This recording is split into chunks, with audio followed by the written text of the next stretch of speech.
Hello good morning friends. അങ്ങനെ ഇന്നത്തെ ചെമ്പനീർപ്പൂവിൻ്റെ കഥ പറയുകയാണ്. ഇന്നത്തെ ചെമ്പനീർപ്പൂവിൽ സച്ചിയും ആമിയും കൂടി എക്സസൈസ് ചെയ്യുന്നത് ശ്രുതി കാണാണ്. ശ്രുതി ഇത് കാണുമ്പോൾ ഇത് ഞാൻ രേവതിക്ക് കാണിച്ചു കൊടുക്കുമ്പോൾ രേവതിയുടെ അടുത്ത് പോവുകയാണ്. എന്നിട്ട് രേവതി സച്ചിയേട്ടനെ കാണാനല്ലോ, സച്ചി അവിടെ ഉണ്ട്, നീ എന്ത് നോക്കിയിട്ടാണ് ഇരിക്കണം, നീ ഒന്നും ഇങ്ങോട്ട് വാ കാണിച്ചു തരാമെന്ന് പറഞ്ഞിട്ട് ശ്രുതി രേവതിനെ കൊണ്ടുപോയിട്ട് കാണിക്കുമ്പോൾ അത് കാണുമ്പോൾ ഇവർ എക്സസൈസ് ചെയ്യണത് കാണുമ്പോൾ രേവതി ഇങ്ങനെ ആകെ ഞെട്ടാണ്. അപ്പോൾ ശ്രുതി പറയണത് ഇത് നാട്ടുകാർ കണ്ട എന്താ വിചാരിക്കുക, നീ ഒന്ന് ആലോചിച്ച് നോക്ക് രേവതി എന്നൊക്കെ പറഞ്ഞിട്ട് പൊടിപ്പും തൊങ്ങലും വെച്ച് രേവതിയുടെ മനസ്സ് വിഷമിപ്പിച്ചിട്ട് രേവതിയുടെ അടുത്ത് പറയാണ്, അവളോട് ഇപ്പം തന്നെ അങ്ങോട്ട് ഇവിടുന്ന് പോകാൻ പറ രേവതി, നീയാണ് പറയേണ്ടത്, നീ ഒന്ന് നോക്കി നോക്ക് അവിടെ എന്താ നടക്കണമെന്ന് എന്നൊക്കെ പറയാണ്. എന്നിട്ട് രേവതിയോട് പറയണം, ഇപ്പം തന്നെ ആമീനെ ഇവിടുന്ന് പറഞ്ഞു വിട്, ഇതൊന്നും ഇവിടെ നടക്കില്ല, ഇതൊക്കെ നിൻ്റെ വീട്ടിൽ പോയിട്ട് മതി എന്ന് പറ രേവതി എന്നൊക്കെ പറയണം. പറയുമ്പോൾ ഈ കാഴ്ചകളൊക്കെ കാണുമ്പോൾ രേവതി ആകെ സങ്കടത്തിൽ ഇങ്ങനെ നിൽക്കണം. അപ്പോൾ സച്ചി എക്സസൈസ് ചെയ്യണതിൻ്റെ ഇടയിൽ പെട്ടെന്ന് ഇങ്ങനെ നോക്കുമ്പോൾ രേവതീനെ കാണുമ്പോൾ സച്ചി ഇങ്ങനെ കഴുത്ത് വിളിക്കപ്പോൾ നിൽക്കുമ്പോൾ ആമി ചോദിക്കുക, എന്താടാ നീ കഴുത്ത് വിളിക്കപ്പോൾ നിൽക്കണം, ദേ ഇനി എക്സസൈസിൽ മടി കാണിച്ച് നിന്നെ കൊണ്ട് ഞാൻ 100 പുഷപ്പ് ഇടിപ്പിക്കും എന്നൊക്കെ പറഞ്ഞിട്ട് ആമി സച്ചീനെ ഇതാക്കണം. പക്ഷെ സച്ചി രേവതി കണ്ട ഞെട്ടലിലാണ് സച്ചി ഇരിക്കണത്. അപ്പോൾ അത് കാണുമ്പോൾ രേവതീനെ കാണുമ്പോൾ സച്ചിക്ക് മനസ്സിലാവും സച്ചിക്കുള്ള പണിയായി എന്ന്. എന്നിട്ട് സച്ചി പറയാണ് സച്ചി ഇങ്ങനെ മതി ഇനി നമുക്ക് പോവാന്നൊക്കെ പറയണേ, ഇനി പോകാനൊന്നും പറ്റില്ല, അത് നമുക്ക് എന്തായാലും 100 പുഷപ്പ് കൊണ്ട് നിന്നെ കൊണ്ട് ഇടിപ്പിച്ചതിന് ശേഷം മാത്രമേ പോകാൻ പറ്റുള്ളൂ എന്നൊക്കെ പറയണം.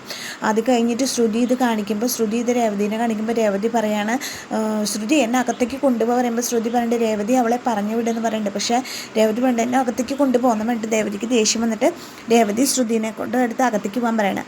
അങ്ങനെ അകത്തേക്ക് പോയി ശ്രുതി രേവതിയും കൂടി അകത്ത് പോയി അത് കഴിഞ്ഞിട്ട് രേവതി അകത്തിരിക്കുന്ന സമയത്ത് സച്ചിയും ആമിയും കൂടി വരാണ് എക്സസൈസ് കഴിഞ്ഞിട്ട്. അപ്പോൾ പറയാണ് അമ്പലത്തിൽ പോകണം, കറങ്ങാൻ പോകണം എന്നൊക്കെ പറയുമ്പോൾ രേവതിക്ക് ഇങ്ങനെ ദേഷ്യം വന്ന രേവതി സച്ചീനെ നോക്കണ സമയത്ത് സച്ചി ഒഴിഞ്ഞു മറന്ന പോലെ നിൽക്കുകയാണ്. അപ്പോൾ പറയും, ഞാൻ സാരിയൊക്കെ ചുറ്റാം, പക്ഷേ എനിക്ക് സാരി ഇട്ടറിയില്ല, ആരെ എന്നെ ഹെൽപ്പ് ചെയ്യുക, എന്തായാലും നോക്കട്ടെ എന്നൊക്കെ പറഞ്ഞിട്ട് സച്ചി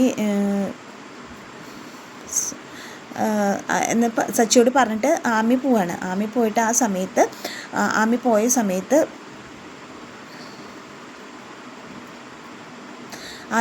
ആമി അകത്തേക്ക് പോയ സമയത്ത് വർഷ ആമിക്ക് സാരി ചുറ്റി കൊടുക്കുകയാണ്.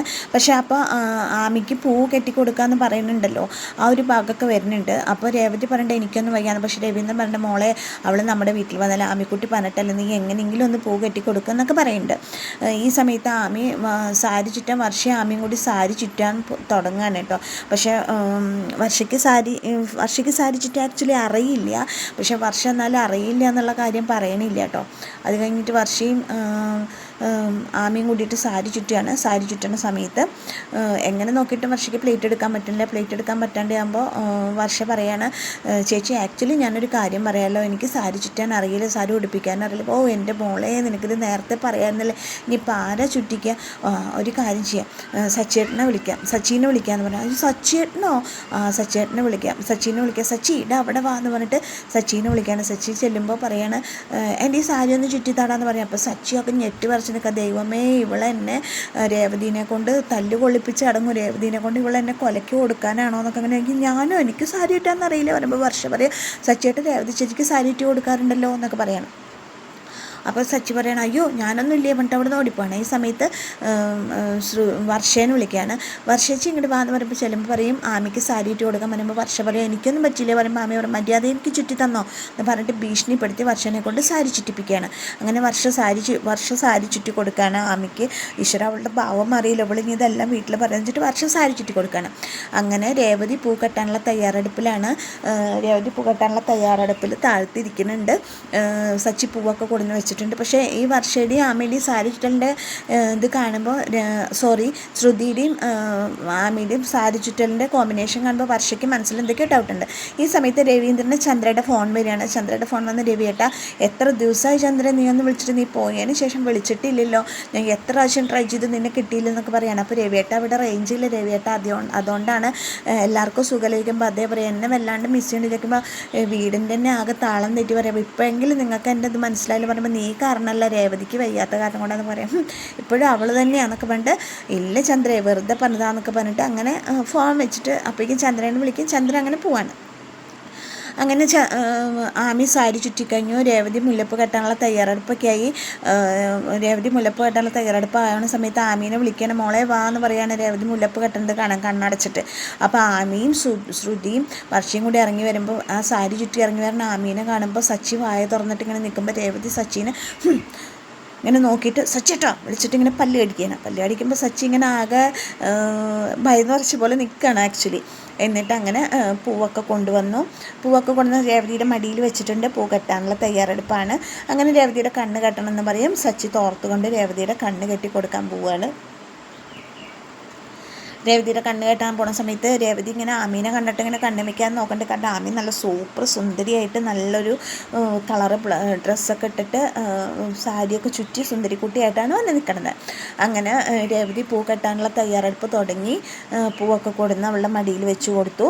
നാര് കൊണ്ടുവന്ന് കൊടുത്തിട്ട് രേവതിക്ക് കണ്ണ് കെട്ടി കൊടുക്കാൻ വേണ്ടിയിട്ട് സച്ചി തോർത്തൊക്കെ എടുത്ത് രേവതിയുടെ കണ്ണ് കെട്ടിയിട്ട് പൂ വെച്ച് കൊടുക്കുക. അപ്പോൾ രേവതി എന്നാൽ ശരി ഞാൻ പൂമാല കെട്ടാൻ പോവാന്ന് പറഞ്ഞിട്ട് രേവതി പൂമാല കെട്ടാൻ വേണ്ടി തുടങ്ങുമ്പോൾ രേവതിക്ക് മനസ്സുറക്കില്ല. കാരണം കണ്ണ് കെട്ടിയപ്പോൾ സച്ചിയുടെ അടുത്താണ് ആമി നിൽക്കണ്ടായിരുന്നു. അപ്പോൾ സച്ചിനെ മുട്ടി ഒരുമിയിട്ടാണ് നിൽക്കുന്നത്. അപ്പോൾ അത് കാണുമ്പോൾ രേവതി ഇങ്ങനെ മനസ്സിൽ വയ്ക്കുക, ദൈവമേ അവരിപ്പോഴും മുട്ടി ഒരുമിയിട്ടാണോ നിൽക്കണ്ടാവുക വെച്ചിട്ട് രേവതി തോർത്ത് കെട്ടിയതിൻ്റെ ഇടയിൽ കൂടെ ഇങ്ങനെ കണ്ണ് പൊളിച്ചിട്ട് ഇങ്ങനെ നോക്കുകയാണ്. അപ്പോൾ സച്ചി ചോദിക്കുക എന്താ രേവതി ചോദിക്കുമ്പോൾ പറയാം, അല്ല എനിക്കിത് കെട്ടിയതേ കംഫർട്ടായിട്ടില്ലേ എന്നുള്ളൊരു സംശയം എന്നൊക്കെ പറയണം. അങ്ങനെ രേവതി ഇടയ്ക്കിടയ്ക്ക് കണ്ണിങ്ങനെ ഇതാക്കി നോക്കണം. അപ്പോൾ എല്ലല്ലോ കെട്ടിയതൊക്കെ കറക്റ്റാണല്ലോ എന്ന് പറയാണ് സച്ചി. പക്ഷേ രേവതിയുടെ മനസ്സിൽ എന്താണെന്ന് നമുക്കല്ലേ അറിയുള്ളൂ. രേവതിയുടെ മനസ്സിലത്തെ ഭാര്യ, അതായത് സച്ചിയോടുള്ള സ്നേഹം കൊണ്ടുള്ള സ്വാർത്ഥത ഉണർന്ന് പ്രവർത്തിക്കാമെന്ന് നമുക്ക് മാത്രമേ അറിയൂ.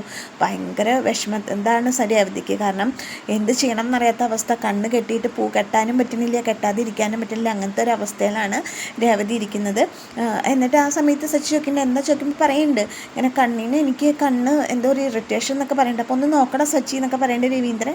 സച്ചി നോക്കുമ്പോൾ കുഴപ്പമൊന്നുമില്ലല്ലോ എന്നൊക്കെ പറയുന്നുണ്ട്. പിന്നെ രേവതി പെട്ടെന്ന് കണ്ണിൻ്റെ ഈ തോർത്തിൻ്റെ ഉള്ളിൽ കൂടെ നോക്കുമ്പോൾ രേവതി കാണുന്ന കാഴ്ച സച്ചിയുടെ തോളിൽ കൈയിട്ടിട്ട് നിൽക്കണ ആമീനെയാണ്. അതോടുകൂടി രേവതിക്ക് എന്ത് സംഭവിക്കും നമുക്ക് പിന്നെ പറയേണ്ട ആവശ്യമില്ലല്ലോ. രേവതി ഓക്ക് മനസ്സ് വിഷമിച്ച് ആകെ തകർന്ന അവസ്ഥയിലാണ് രേവതി നിൽക്കുന്നത്. ആ ഒരു കാഴ്ചയിലാണ്, അതായത് സച്ചിയുടെ തോളിൽ കൈയിട്ട് നിൽക്കണ ആമീനെ കാണുന്ന കാഴ്ചയിലാണ് ഇന്നത്തെ ക്ലൈമാക്സ് അവസാനിക്കുന്നത്. പിന്നെ ബാക്കി എന്താ ഉണ്ടാവുമെന്ന് നമുക്ക് നാളത്തെ എപ്പിസോഡിൽ അറിയൂ. അപ്പോൾ എന്നത്തെയും പോലെ എൻ്റെ കഥ കേട്ട് ഇഷ്ടപ്പെട്ട കൂട്ടുകാർ എന്നെ സപ്പോർട്ട് ചെയ്യണം, ലൈക്ക് ചെയ്യണം. നിങ്ങളുടെ അഭിപ്രായങ്ങളൊന്ന് കമൻ്റായിട്ട് വരണം. എനിക്ക് കമൻറ്റ്സ് കുറവാണ്, അഭിപ്രായങ്ങളൊന്ന് കമൻറ്റ്സായിട്ട് വരണം. അപ്പോൾ എല്ലാവർക്കും എന്നെ സപ്പോർട്ട് ചെയ്ത എല്ലാവർക്കും ഒരുപാട് നന്ദിയുണ്ട്. നിങ്ങളുടെ സപ്പോർട്ട് ഞാൻ തുടർന്നും പ്രതീക്ഷിക്കുന്നുണ്ട്. അപ്പോൾ എല്ലാവരും എൻ്റെ ചാനലൊക്കെ ഒന്ന് സബ്സ്ക്രൈബ് ചെയ്ത് സപ്പോർട്ട് ചെയ്യുക. അപ്പം നാളത്തെ കഥയുമായിട്ട് വീണ്ടും വരാം. അപ്പോൾ എല്ലാവർക്കും നന്ദിയുണ്ട് കേട്ടോ. Okay, thank you. നാളെ കാണാം. എല്ലാവർക്കും ബൈ.